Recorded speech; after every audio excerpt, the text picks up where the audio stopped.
I am Kara, 68 years old, and until yesterday I lived in the family home my late husband Harold and I purchased over 40 years ago. Our son James and his wife Allison moved in 2 years ago after financial troubles. It was supposed to be temporary.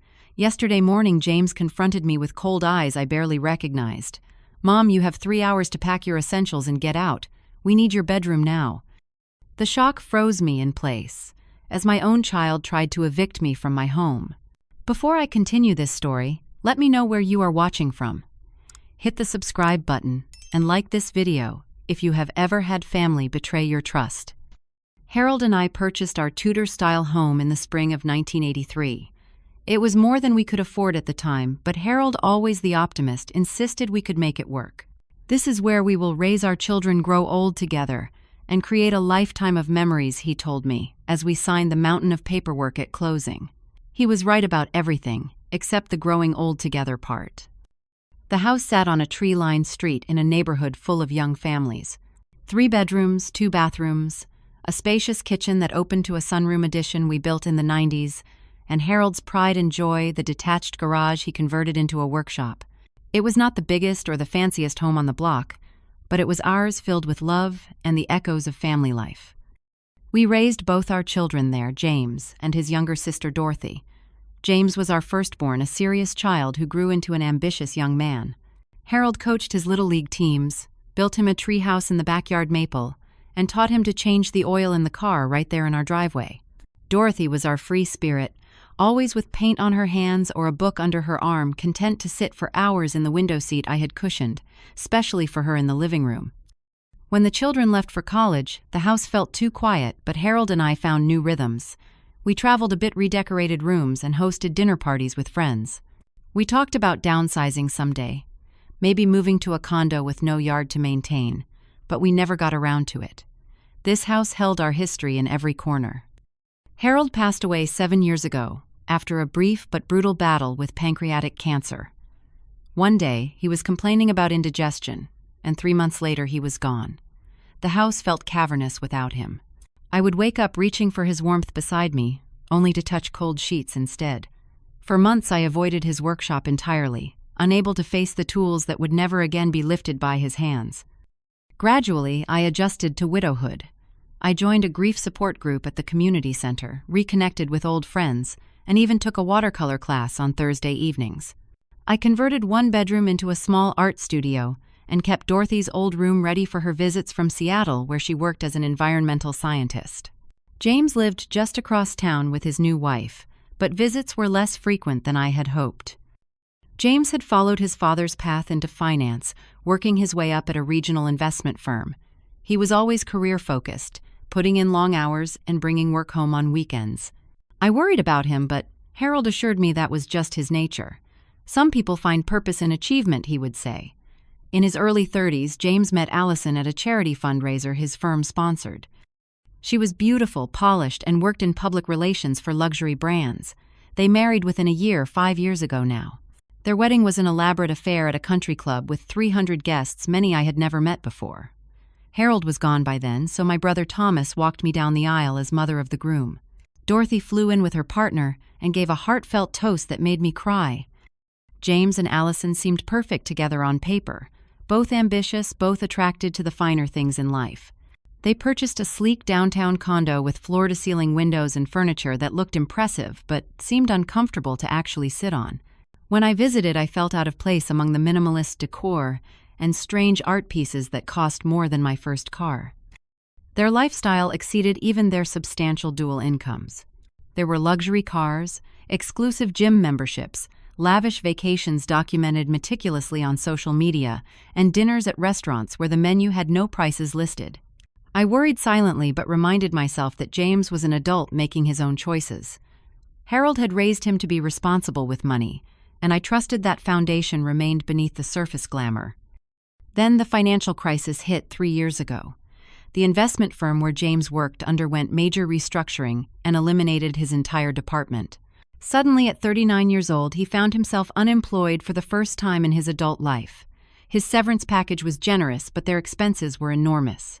Allison continued her freelance PR work, but it was insufficient to maintain their standard of living. 6 months into James's unemployment, they sold their condo at a loss and moved into a luxury apartment with rent that still made my eyes water. James interviewed for positions but struggled in a contracted financial sector. His increasing anxiety manifested as irritability, and Allison grew resentful of their diminished circumstances. Their marriage strained under financial pressure. That was when they approached me about temporarily moving in. James called on a Sunday evening, his voice tight with forced casualness. Mom, Allison and I are thinking of making some changes. Our lease is up next month and we are considering options.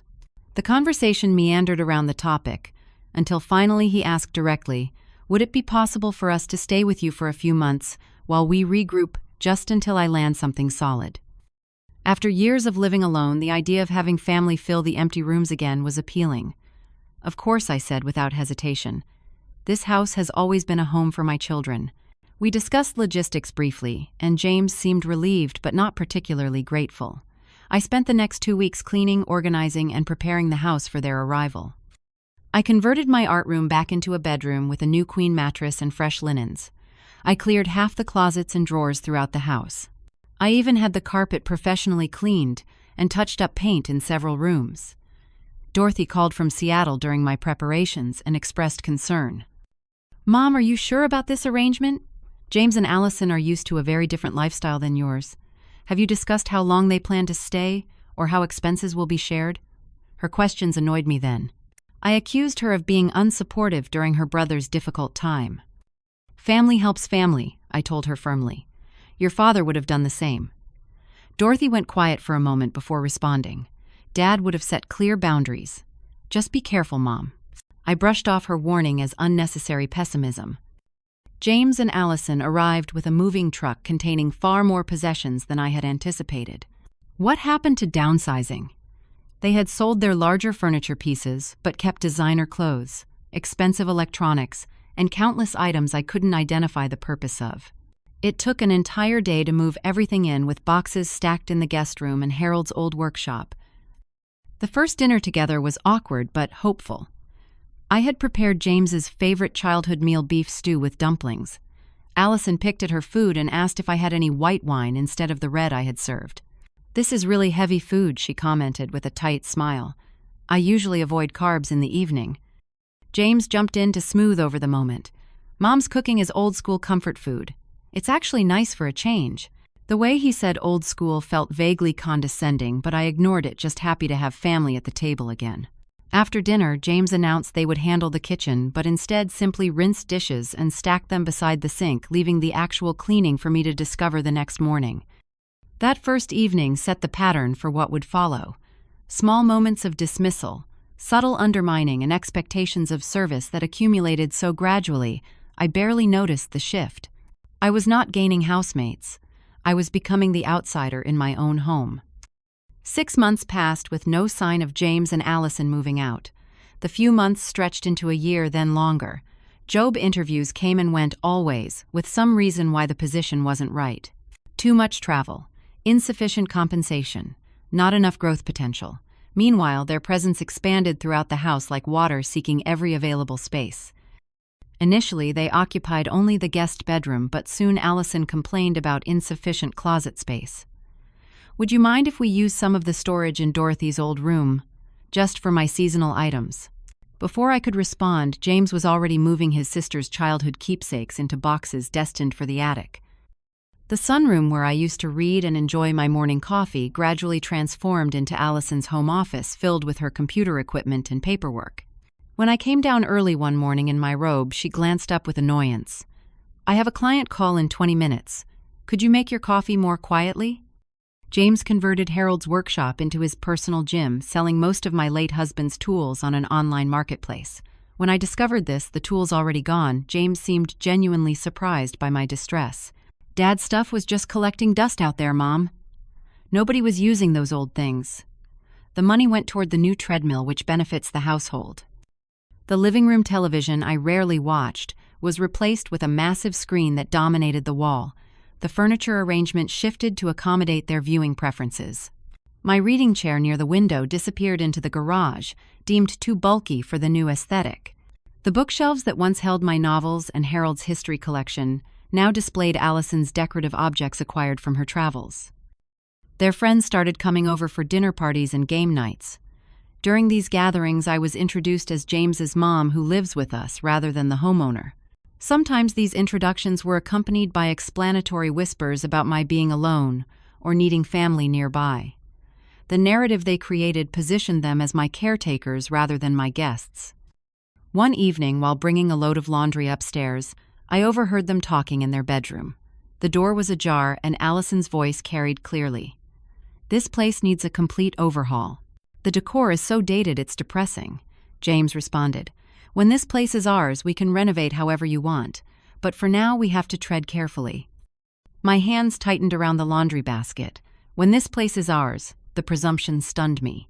I had never discussed leaving the house to James in my will. In fact, Harold and I had always planned to divide everything equally between our children.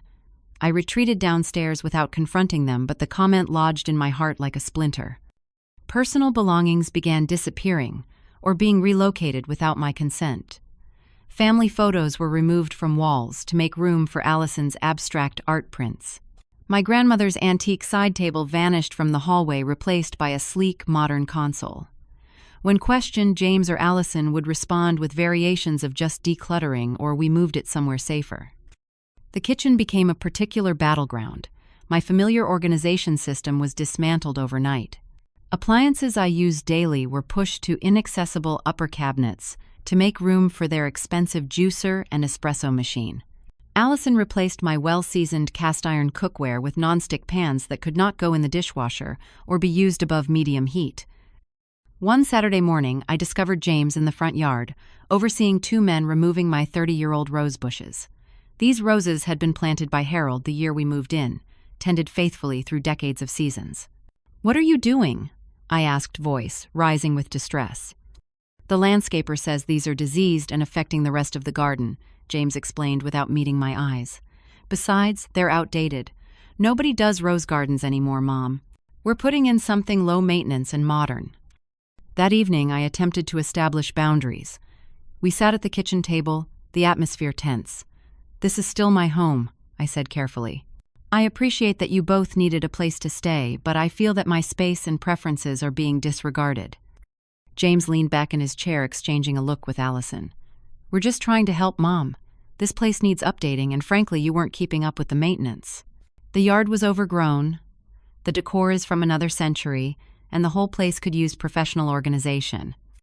"We're putting a lot of work into improving things," Allison added with a smile that didn't reach her eyes. "Your quality of life is better with us here, isn't it? You're not rattling around this big house alone anymore." Every attempt to discuss their timeline for moving out was skillfully deflected. "The housing market is terrible right now," or "we're being strategic about our next move," or most tellingly, "we thought you enjoyed having us here." The conversations always ended with me feeling vaguely ungrateful and selfish for wanting my home back. James began suggesting senior living alternatives, leaving brochures for retirement communities on the counter. "Sandy Meadows has activities every day, Mom. You'd have people your own age to socialize with." The message was clear: the house better suited for them than for me. My social circle contracted as friends stopped visiting. Amanda, my closest friend since Harold's passing, explained gently after declining a third invitation. "I feel like I'm intruding on James and Allison when I come over. The house feels like their territory now, and they make it clear I'm disrupting their routine." Other friends expressed similar discomfort, and gradually my social interactions moved to coffee shops and restaurants, never my own home. Phone calls with Dorothy became my lifeline to normalcy. Unlike local friends, she couldn't be pushed away by James and Allison's territorial behavior. We spoke weekly, and I found myself censoring the reality of the situation to avoid worrying her. "Things are fine," I would say, though the tremor in my voice often betrayed me. "You don't sound fine," Mom, Dorothy observed during one call. "Are they still treating the house like they own it?" When I hesitated, she continued more gently. "You know you can always come stay with me in Seattle for a while. Get some perspective." The idea was tempting but felt like surrender. This was my home filled with 4 decades of memories. Why should I be the one to leave? Still, I promised to consider a visit perhaps in the spring when Seattle would be blooming. One afternoon, I returned from a doctor's appointment to find James at the dining table with my mail spread before him. Bank statements, insurance documents, property tax notices, all opened and examined. "What are you doing with my personal mail?" I demanded, snatching the papers from the table. James didn't even have the decency to look embarrassed. "Just helping organize your finances, Mom. You received a property tax increase notice. Did you realize how much this place is costing you in taxes alone?" His tone implied I was financially irresponsible, unable to manage my affairs without his intervention. That night I double-checked my bedroom door was locked before going to sleep, a new habit in my own home. As I lay awake, I realized with painful clarity that I was being systematically pushed out my authority, undermined my autonomy, questioned all under the guise of family concern and help. The question was, what could I do about it? Winter brought unexpected expenses that strained my carefully managed retirement budget. The aging furnace failed during a cold snap, requiring complete replacement at a cost of nearly $9,000. 2 months later, a section of the roof developed a leak that damaged the upstairs hallway, ceiling, and wall. Another $6,000 depleted from my savings. These major repairs highlighted the financial reality of maintaining an older home on a fixed income. Property taxes had increased substantially over the past 5 years as the neighborhood gentrified. Insurance premiums climbed annually. Utility bills grew as energy costs rose. Meanwhile, my retirement funds were designed for a different economic landscape than the one I now faced. I scheduled a confidential meeting with Maria, the financial advisor who had helped Harold and me plan our retirement years ago. We met at her office downtown, a meeting I deliberately did not mention to James or Allison. I brought my account statements, insurance policies, property information, and medical expenses. Maria's office was warm and inviting, with degrees and family photos displayed proudly on the walls. She greeted me with a hug before settling behind her desk. "It has been too long, Kara. How have you been managing since Harold passed?" I gave her the abbreviated version of recent years, including James and Allison moving in. Her expression remained neutral, but she made notes as I spoke. Then we turned to the financial review, and her professional demeanor became more serious as she analyzed the numbers. "Kara, I want to be completely honest with you," Maria said, removing her reading glasses. "Your current financial trajectory is unsustainable long-term. The withdrawals for home repairs have significantly impacted your principal balance. If another major expense arises, you will need to either take on debt or make further reductions to your nest egg." She showed me projections based on current spending patterns and remaining resources. The graphs told a sobering story of dwindling funds potentially running out during my lifetime. "Healthcare costs are the biggest unknown variable," Maria explained. "Medicare doesn't cover everything, as you discovered with your knee procedure last year." I stared at the numbers while a cold realization settled in my chest. "What are my options?" I asked, voice barely above a whisper. "Several possibilities," Maria replied, shifting to problem-solving mode. "A reverse mortgage would provide income while allowing you to stay in the home. Downsizing to a smaller, newer property would reduce maintenance costs and free up equity. Renting out portions of your current home could generate income, if you're comfortable with tenants." Each option came with advantages and significant drawbacks. The reverse mortgage would eventually leave nothing for my children to inherit. Downsizing meant leaving the home filled with memories of Harold. Renting rooms meant even less privacy and control than I currently experienced with James and Allison. "Take some time to consider these options," Maria advised, gathering the papers into a folder for me. "This isn't a decision to rush, but Kara," she added gently, "doing nothing is also a choice, and not a sustainable one." I drove home with tears blurring my vision, pulling over twice when emotions overwhelmed me. The house Harold and I had lovingly maintained for decades had become both a financial burden and an emotional battlefield. The idea of leaving voluntarily felt like betrayal, yet staying might eventually force even more difficult choices under greater duress. Back home, I slipped upstairs without announcing my return. From my bedroom, I could hear James and Allison in the kitchen discussing dinner plans as if the house were entirely theirs. I sat at my small desk by the window, the folder from Maria beside me, and allowed myself to cry quietly for what was already lost and what might need to be surrendered. Over the next 2 weeks, I researched options extensively using the public library computers to avoid leaving a search history on my home device. I explored senior living communities, condo associations, apartment rentals, and housing markets in more affordable areas. I calculated costs, projected expenses, and evaluated potential returns from selling the house. Every analysis led to the same conclusion, the one I had been avoiding.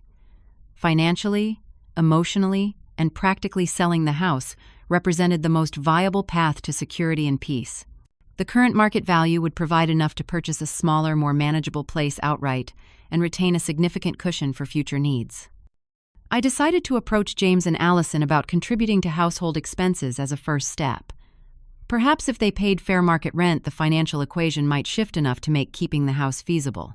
One evening after dinner, I raised the subject as diplomatically as possible. "I've been reviewing my budget," I began, "and the household expenses have increased significantly. I think it would be reasonable for us to discuss how these costs might be shared going forward." I proposed a modest monthly contribution well below market rent for the space they occupied.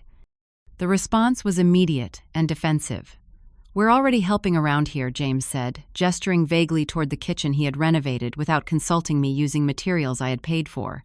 "The improvements we've made have increased the property value considerably." "We're saving for our future," Allison added with a pointed look. "Paying off debts and rebuilding our emergency fund has to be our priority right now." James leaned forward, his expression shifting to one of practiced concern. "Mom, this house is a lot for you to maintain at your age. We're doing you a favor by handling the day-to-day upkeep. Most people would be grateful for that kind of support." The conversation deteriorated from there. What I had intended as a reasonable financial discussion became an indictment of my ingratitude and impractical attachment to an oversized home. As James spoke about burden and responsibility, I heard the unspoken expectation clearly. They were counting on inheriting this house, viewing their presence as an investment in future ownership rather than a temporary arrangement. Unsettled by the conversation, I sought a second financial opinion. Thomas, a retired accountant and longtime family friend, reviewed my situation over lunch at a quiet restaurant. His assessment matched Maria's. "Selling is your best option, Kara. The emotional attachment is understandable, but financially, this is the prudent choice." When I expressed concern about James's reaction, Thomas's expression hardened slightly. "James is a grown man with a wife. Their housing is their responsibility, not yours. Your responsibility is to secure your own future." "But it's the family home," I protested weakly. Thomas reached across the table to pat my hand. "Harold would want you taken care of, not the house. You know that." That evening, I searched through our home office filing cabinet for property documents. Buried in a folder marked house, I found the deed mortgage satisfaction letter and Harold's handwritten notes about the property. The house was solely in my name following Harold's death, the transfer of his interest properly executed by the estate attorney. Legally, the decision was entirely mine to make. In bed that night, I imagined talking to Harold, something I often did in difficult moments. "They think they're entitled to our home," I whispered into the darkness. "They're waiting for me to move into some facility or die so they can claim it." The reality of that truth brought fresh tears. "I don't want to sell our home, Harold. But I need to secure my future, and I need peace. What would you advise?" I could almost hear his practical voice, feel his reassuring hand on mine. "Harold would say the house was just a structure. Our marriage and family, the true legacy. He would remind me that emotional decisions rarely lead to financial security. Most importantly, he would tell me to protect myself, because he no longer could." By morning, my decision was made. I would sell the house and find a smaller place that truly felt like mine again. The daunting task ahead would be doing so while navigating the explosive reaction this would surely trigger from James and Allison. I contacted Patricia Reynolds, a realtor recommended by Maria, who specialized in helping seniors transition to new housing. We arranged to meet at a coffee shop across town rather than at my home. Patricia was in her 50s, sharply dressed, with kind eyes behind stylish glasses. She listened attentively as I explained my situation, including the delicate matter of my son and daughter-in-law living with me. "Unfortunately, this isn't uncommon," Patricia said, with a sympathetic nod. "Adult children sometimes develop expectations about family property. We can handle this discreetly until you're ready to inform them." We discussed the current market value of my home based on recent sales in the neighborhood. The figure Patricia estimated exceeded my expectations considerably. "Your location has become extremely desirable," she explained. "The school district proximity to downtown and the established trees and character of the homes command a premium." I signed the listing agreement with trembling hands, specifying that showings would need to be scheduled when the house was empty. Patricia recommended minimal preparation given the strong seller's market. Some decluttering and basic staging, but major renovations wouldn't be cost-effective. "We want a list within 2 weeks if possible." The next phase required careful coordination and secrecy. I began subtle decluttering when alone in the house, focusing first on my personal spaces. Old clothes went to donation centers across town, where I wouldn't likely be recognized. Books were carefully selected for keeping or gifting. Mementos were sorted and packed in boxes labeled innocuously as winter clothes or tax records. Patricia arranged for a professional photographer when James and Allison attended a weekend wedding 3 hours away. The cleaning service I hired for that Friday was explained as just a deep spring cleaning. The listing went live the following Monday, described as a coming soon preview to generate interest before official showings. The response was immediate and overwhelming. Patricia called Tuesday morning with excitement. "We have 15 showing requests already. How do you want to coordinate schedules?" We settled on time blocks when James typically played racquetball and Allison met clients or friends for lunch. The first potential buyers arrived Thursday afternoon. I sat in my car around the corner, stomach knotted with anxiety as strangers walked through my home of 40 years. Patricia called afterward with encouraging feedback. They loved the character and location. The wife particularly appreciated the built-in bookshelves in the living room. More showings followed over the next week, each requiring careful planning around James and Allison's schedules. I invented errands, doctor appointments, and coffee meetings to explain my absences. The deception was exhausting but necessary. Patricia kept me updated by phone, never leaving messages or sending texts that might be discovered. Then she called with news that simultaneously relieved and terrified me. "We have an offer, Cara. A retired couple moving from Chicago to be near their grandchildren. Full asking price, flexible closing date, minimal contingencies." The offer included a personal letter describing how they had fallen in love with the character of the home and planned to preserve its charm while updating systems. I met Patricia at her office to review the paperwork. The reality of what I was doing hit fully as I looked at the purchase agreement.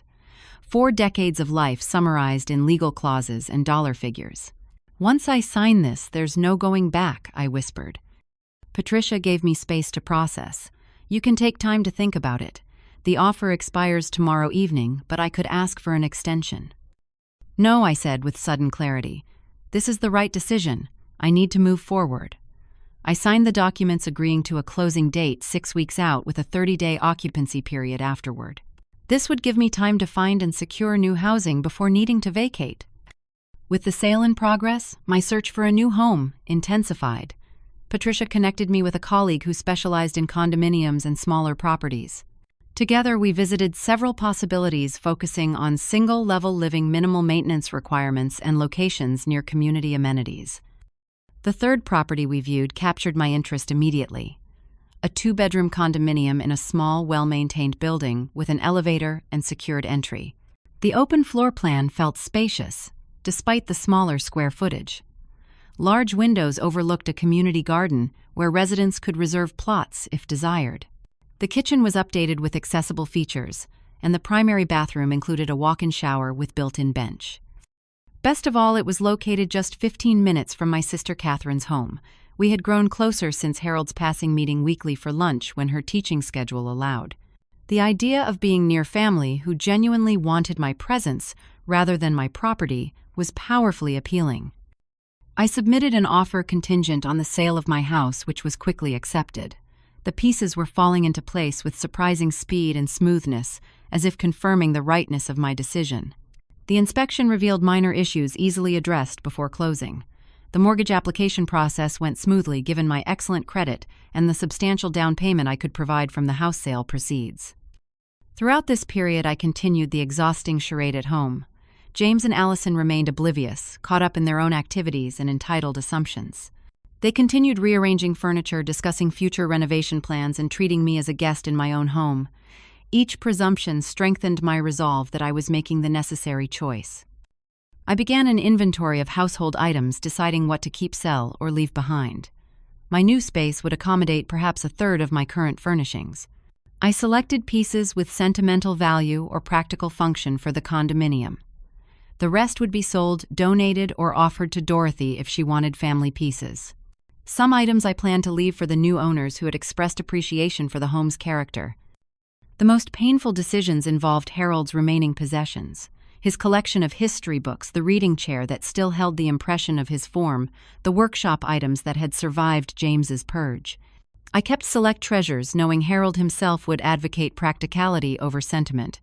"Things are just things, Kara," he would often say. "People and memories matter more." As closing day approached, I knew the moment of revelation could not be delayed much longer. I consulted with the estate attorney who had handled Harold's will about the legal implications of James and Allison's residence. "They are tenants at will," he explained. "Since there was no formal lease, they are entitled to reasonable notice to vacate under state law." I drafted a letter with the attorney's guidance, explaining the situation and offering 30 days' notice. The letter sat in my desk drawer, waiting for the right moment after closing was complete and the sale legally binding. Each night, I rehearsed what I would say, anticipating arguments and accusations, steeling myself for the emotional confrontation to come. The day of closing arrived with anticlimactic simplicity. I met Patricia, and the title company representative at an office downtown, signed multiple documents, and received confirmation that the funds had been transferred to my account. Just like that, the house was no longer mine. The weight that lifted from my shoulders was immediately replaced by the heavier knowledge that now I must face my son with the truth. I awoke early the morning after closing, having barely slept. The legal documents confirming the sale sat in a folder on my nightstand. Though I had rehearsed this conversation countless times in my mind, anxiety knotted my stomach as I dressed in comfortable clothes, applying minimal makeup with shaking hands. Downstairs, I found James and Allison already at the kitchen table. They sat with matching expressions of cold determination that immediately raised my guard. Coffee mugs sat untouched before them, suggesting this was a staged encounter rather than a casual breakfast. "Mom, we need to talk about the future," James began without preamble. His tone was firm, reminiscent of how he might address an underperforming employee. "Allison and I have been discussing our long-term plans, and we've made some decisions." Allison straightened in her chair, hands clasped on the table. "We appreciate you letting us stay here during our transition period, but we've put our lives on hold long enough. We need to move forward with making this house work for our needs." James nodded in agreement. "The current arrangement isn't sustainable anymore. We need your bedroom for a proper home office, now that my consulting business is expanding. The guest room is too small for both our desks and equipment." My confusion must have shown on my face because Allison continued with practiced patience, as if explaining something to a child. "We've researched several senior living options nearby. There's a wonderful community just 20 minutes away with activities, dining facilities, and medical staff on site. They have immediate openings for new residents." "We've already scheduled a tour for next week," James added, sliding a glossy brochure across the table. "In the meantime, we need you to begin packing your essentials. You can use the guest room temporarily until the placement is finalized." I stared at them in stunned silence as the full impact of their words registered. They weren't asking. They were informing me of my own eviction from my home of 40 years. The sheer entitlement left me momentarily speechless. James checked his watch impatiently. "You've got 3 hours to get your immediate essentials together. We need to start renovating your room this weekend." 3 hours, I finally managed, voice barely audible. "We have contractors coming at 1 o'clock to measure for new flooring and built-in cabinets," Allison explained with a thin smile. "James's business is growing and we need a professional workspace. Surely you understand." "This old house has become a burden anyway," James continued, his tone softening into false concern. "The maintenance, the stairs, the yard work, all of it is too much for someone your age. We're doing you a favor by taking over that responsibility." Something shifted inside me as I listened to my son rationalize pushing his mother out of her own home. The anxiety and guilt that had plagued me dissolved, replaced by a clarity and resolve I hadn't felt in years. I rose slowly from my chair and walked to the counter where my purse, Saturday. From its side pocket, I removed the folder containing the closing documents. Before we continue this conversation, I said, calmly returning to the table, there's something you both need to know. I placed the folder before them and opened it to reveal the signed deed transfer. I sold this house yesterday. The stunned silence that followed was unlike anything I had ever experienced. James's expression transformed from smug authority to disbelief in an instant. Allison's carefully composed face froze, her eyes widening as she stared at the documents. "That's not possible," James finally sputtered. "You can't sell without consulting us. We live here. We have rights." "This is some kind of joke," Allison added, voice rising. "You wouldn't actually sell your family home without telling us." I withdrew another document from the folder, the settlement statement showing the transferred funds. The sale closed yesterday afternoon. The new owners take possession in 30 days. My voice remained steady despite the trembling of my hands. "I've purchased a condominium near Catherine that better suits my needs." James's face flushed with anger as the reality sank in. "You had no right. This house was supposed to stay in the family. Dad would never have approved of this. Your father would have wanted me to secure my future and find peace," I countered, "and legally I had every right. The house has been solely in my name since your father passed." "What about us?" Allison demanded, tears forming in her eyes, though whether from genuine distress or manipulation was unclear. "Where are we supposed to go? We have no savings after supporting this household for 2 years." The claim was so outrageously false that I actually laughed, a short, incredulous sound. "Supporting the household, I've paid every mortgage payment for 40 years, every utility bill, every repair cost, every property tax increase. Your contribution has been redecorating without permission and selling your father's tools without consultation." James stood abruptly, his chair scraping harshly against the floor. "You can't do this to us. I'll call a lawyer. You tricked us, listed the house behind our backs. That has to be illegal. We'll contest the sale." I consulted with an attorney throughout this process. I replied, maintaining my composure despite my racing heart. "As tenants at will with no formal lease, you are entitled to 30 days' notice to vacate, which I am providing today." I withdrew the letter from the folder and placed it on the table. "Everything is documented here, including the move-out date." Allison grabbed the letter, scanning it frantically. "This can't be happening. We have nowhere to go. No time to find a place." Her voice rose hysterically. "You've ruined everything." "You have the same 3 hours you just gave me," I replied, unable to keep a hint of satisfaction from my voice. "Except you have 30 days after that, not a weekend." James began pacing, running his hands through his hair in agitation. "We can still stop this. Sales fall through all the time. Inspections fail, financing collapses. Nothing's final until keys change hands." The inspection was completed 2 weeks ago. The buyers paid cash with no financing contingency. All conditions have been satisfied. I gathered the documents back into the folder with hands that had stopped trembling. "The sale is binding." "You sneaky, ungrateful." James stopped himself, visibly struggling for control. "After everything we've done for you, this is how you repay us. By going behind our backs and selling our home." "Your home," I repeated quietly. "That's the heart of the problem, isn't it? Somewhere along the way, you decided this house belonged to you rather than me, that I was the guest rather than the owner." "We were planning for the future," Allison interjected, "making improvements, modernizing, maintaining. Without consultation, without permission, without respect for 40 years of memories and choices. I stood straighter, finding strength in speaking truth. You weren't planning for my future. You were planning for my absence." James's expression hardened into something I barely recognized as belonging to my son. "You'll regret this. When you're alone in some sterile condo with no family around, you'll wish you'd made different choices."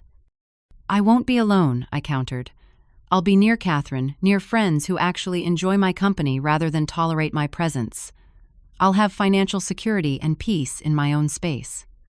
The confrontation might have escalated further, but was interrupted by a knock at the front door. Mrs. Peterson from next door stood on the porch, concern evident on her face. I heard raised voices. "Is everything all right, Kara?" James moved to intercept, but I reached the door first. "Everything's fine, Martha. Just a family discussion about some changes happening soon." Martha's eyes moved from my face to James's angry expression behind me. "If you need anything at all, I'm right next door," she said meaningfully. Walter and I are home all day." I thanked her, sincerely recognizing the offer of sanctuary if needed. When I closed the door and turned, James and Allison were whispering intensely in the kitchen doorway. They fell silent as I approached. "I'm going out for a while," I announced, gathering my purse and jacket. "I suggest you use this time to start researching housing options. The letter contains all the necessary information about the move-out timeline." "This isn't over," James called as I reached the door. "We won't just roll over and accept this." I paused, hand on the doorknob. "It is over, James. The house is sold. Now you have choices about what happens next, about what kind of relationship we have going forward. I hope you make better ones than you have recently." I walked out into the bright morning sunshine, keys in hand, feeling lighter than I had in years despite the confrontation. For the first time since James and Allison moved in, I was taking back control of my life. The road ahead would be difficult, but it was mine to travel on my own terms. The days following my revelation unfolded in a chaotic blur of emotions and logistics. James and Allison cycled through stages of denial, anger, and desperate negotiation. The morning after our confrontation, I returned home to find them waiting with a hastily consulted attorney who specialized in real estate disputes. "My clients have established residency in this property," the lawyer began in a clipped professional tone. "The sale may have been legally executed, but their tenant rights cannot be summarily dismissed." I listened calmly before responding. "I've provided 30 days' notice as required by law for tenants at will. If they choose to contest this timeline, I'm prepared to proceed through formal eviction channels, which would become a matter of public record." The implicit threat to their professional reputations hung in the air. The lawyer advised them privately in the other room, and they did not pursue legal obstruction further. Instead, James shifted tactics, reaching deep into our shared history to manipulate my emotions. "Remember when Dad and I built the treehouse together? You said this house would always be a home for your children. Was that a lie?" His voice would crack strategically, eyes shining with practiced vulnerability. "This is the only home I've ever known, Mom. How can you just sell it out from under me?" Meanwhile, Allison contacted extended family members, spinning a narrative about my irrational decisions and potential cognitive decline. My brother Thomas received a concerned call from my cousin in Florida. "Allison says Kara is making impulsive financial decisions. Should we be worried about dementia?" Thomas, always direct, had apparently responded. "The only concerning behavior is a grown man and his wife trying to push his mother out of her own home. Kara is thinking more clearly than she has in years." His unwavering support became a crucial bulwark against the whisper campaign. Dorothy flew in from Seattle 4 days after the confrontation, having rearranged her work schedule after my tearful phone call explaining everything. Her arrival marked a turning point in the power dynamics of the house. Where I had been outnumbered, now the sides were more evenly matched. She wasted no time addressing her brother directly. "I warned Mom about letting you move in 2 years ago. I knew exactly how this would play out." Their argument that evening was explosive. Decades of sibling tension finding new focus. "You've always felt entitled to more than your share," Dorothy accused. "Now you're trying to take Mom's security too." James stormed out Allison, trailing behind after shooting Dorothy a venomous glare. They stayed with friends for 2 nights before returning, adopting a strategy of cold silence, punctuated by sighs and wounded looks. I was surprised when Harold's younger brother William arrived unannounced one afternoon. He had always been closer to James than to me, sharing interests in finance and sports. I feared another front in the emotional warfare, but William pulled me aside after observing the household dynamics for just 1 hour. "Harold would be ashamed of how James is treating you," he said bluntly. "My brother worked his whole life to provide security for you, not a free inheritance for James." His validation from an unexpected quarter brought me to tears. William stayed 3 days, his presence. A physical reminder that not all families supported James's position. A family meeting became inevitable. We gathered around the dining table one Sunday afternoon, all pretense of normalcy abandoned. James and Allison sat side by side opposite Dorothy and me. William took position at the table head, a neutral mediator by unspoken agreement. "Let's address the reality of the situation," William began. "The house has been sold legally. That decision is final and not open to negotiation." James started to protest, but William held up his hand. "What remains to be determined is how this family moves forward from here, whether relationships can be preserved or will be sacrificed." James's ultimatum came near the meeting's end after hours of circular arguments and recriminations. If you go through with this, if you force us out of the family home, I'm done. You won't see us or hear from us again. The threat hung heavy in the silence that followed. Dorothy responded before I could. That's your choice, James. But understand what you're really saying. You're willing to abandon your relationship with your mother unless she sacrifices her financial security and personal well-being for your convenience. That tells us everything about your priorities. I found my voice then steadier than I expected. I hope you don't mean that, James. I would miss you terribly, but I've made my decision about the house and I stand by it. The relationship between us going forward is your choice to make. In the weeks that followed, practical matters demanded attention regardless of emotional fallout.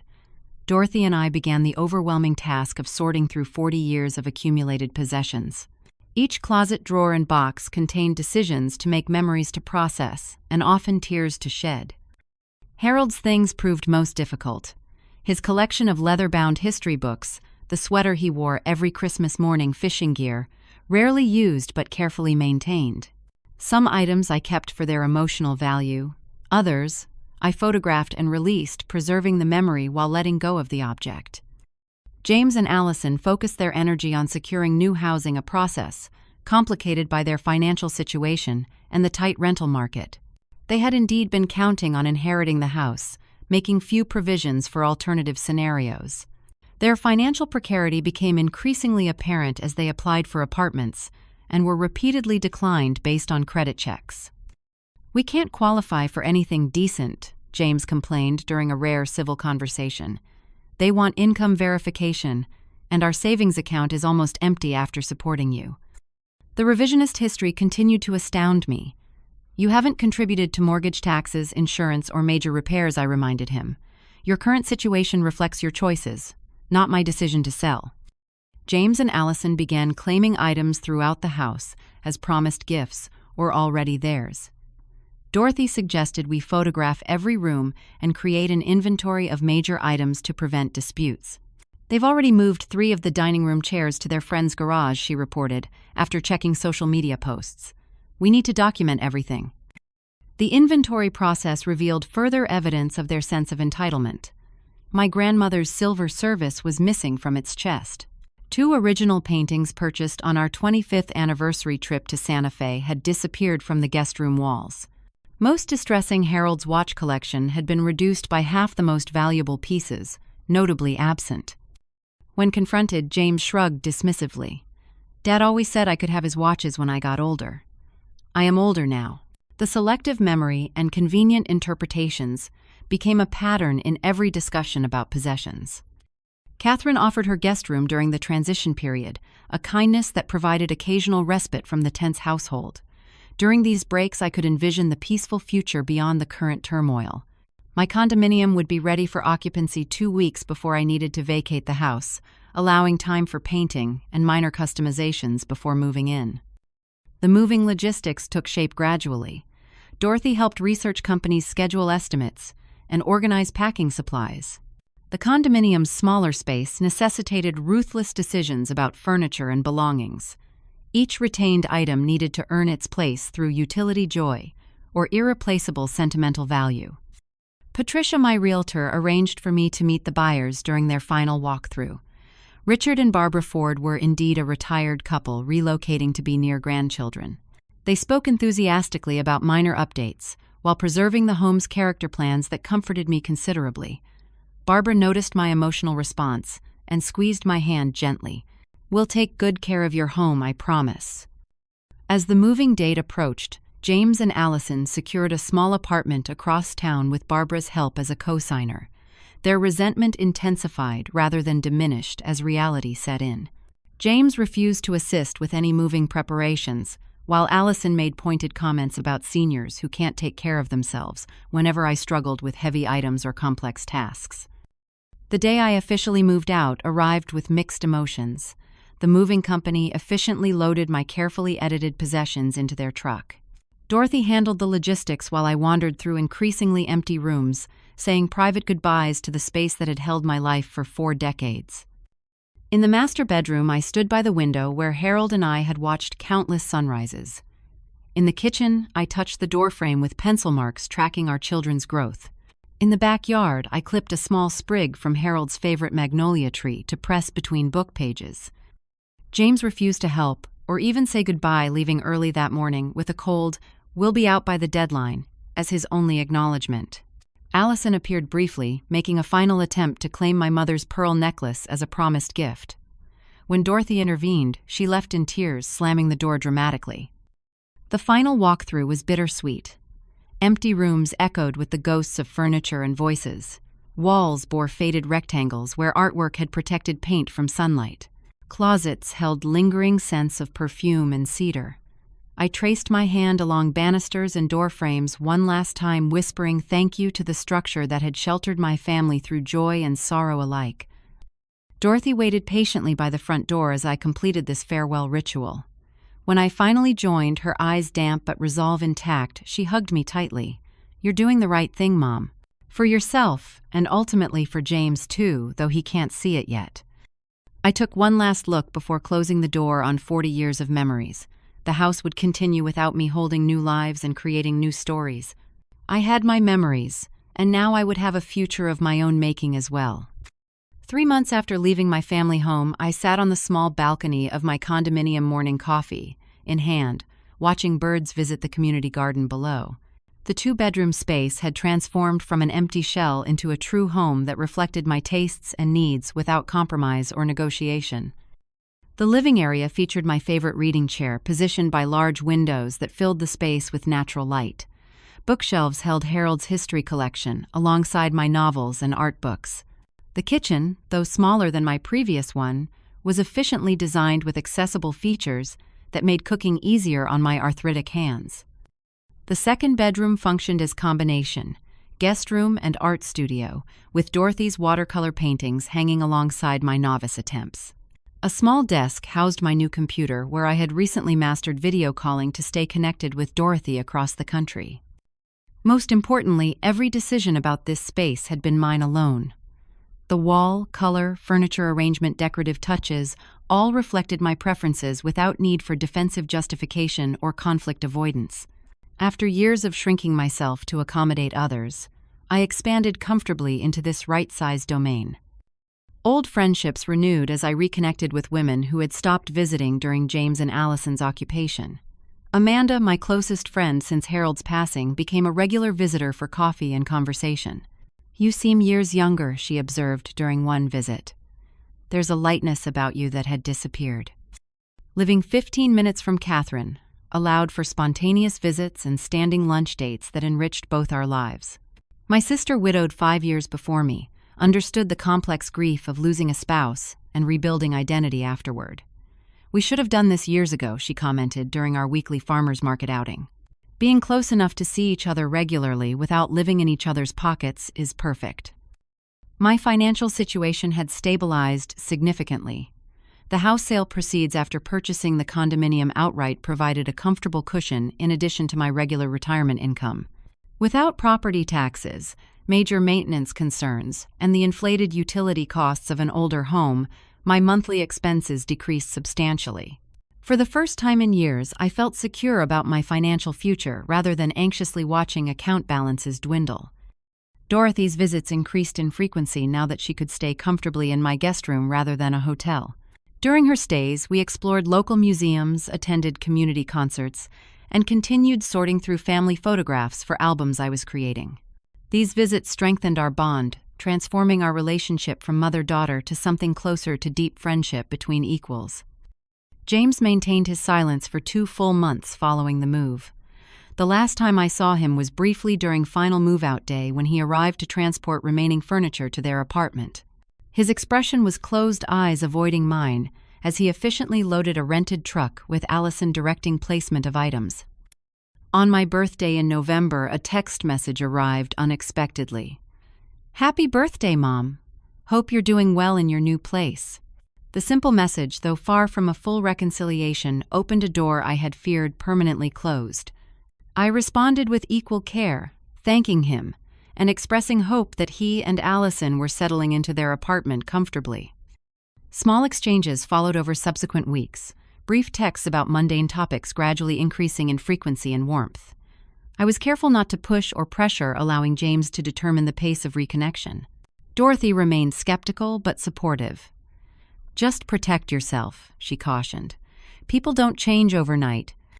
The first face-to-face meeting happened at a neutral coffee shop halfway between our respective homes. James arrived alone, explaining that Allison had a client meeting.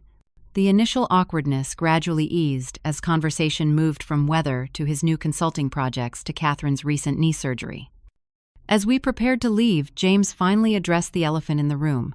"I was angry for a long time about the house," he said, eyes fixed on his empty cup. "I felt betrayed and blindsided. But I've been thinking about it differently lately." "How so?" I asked carefully, heart racing with hope and apprehension. I started seeing how entitled my thinking was, expecting to inherit the house, treating it like it was already mine. He met my eyes briefly before looking away. "I'm not saying I fully understand your decision yet, but I'm trying to respect that it was yours to make." It wasn't a complete apology, but it represented significant growth from the furious accusations of months earlier. "Thank you for telling me that," I responded. "I never wanted to hurt you, James. I needed to secure my future and find peace." "I know," he nodded. "I'm starting to understand that." Rebuilding our relationship proved to be slow, deliberate work. Unlike the house sale with its definitive closing date, this process had no clear timeline or completion point. We began with occasional coffee meetings that gradually expanded to lunch.